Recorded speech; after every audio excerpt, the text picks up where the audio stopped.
Hello, ma'am and sir. Irereklamo ko yung agent yata siya.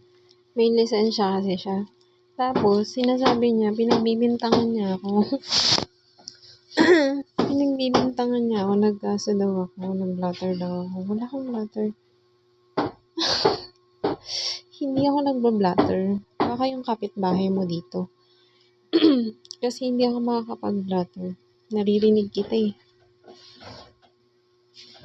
Pinagbibintangan niya ako, dapat ako daw yung tamaan ng kung ano.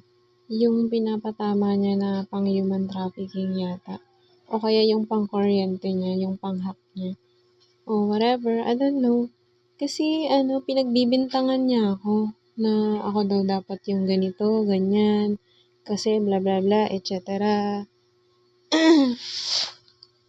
Nirereklamo ko siya.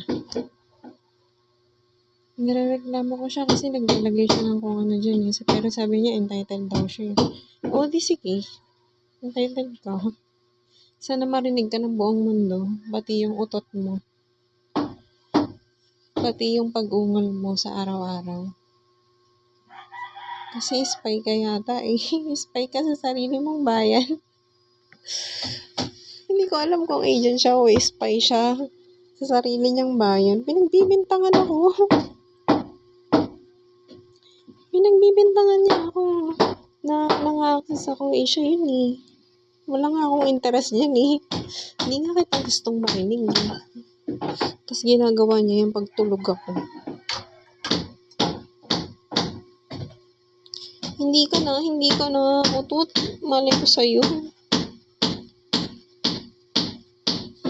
Malay ko sa sinasabi ng babae na yan. Siguro may sapat yan.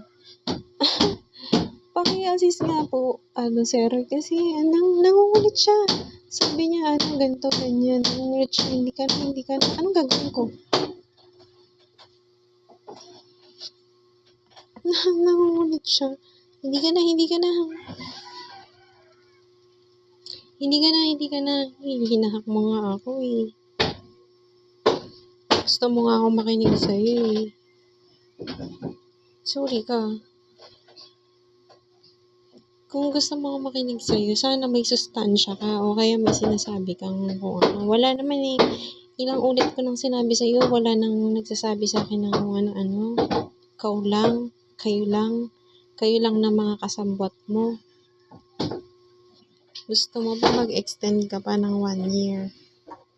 Nanloloko ka pa, extended daw ng 1 year. Malay ko sa sinasabi nito. Hindi nga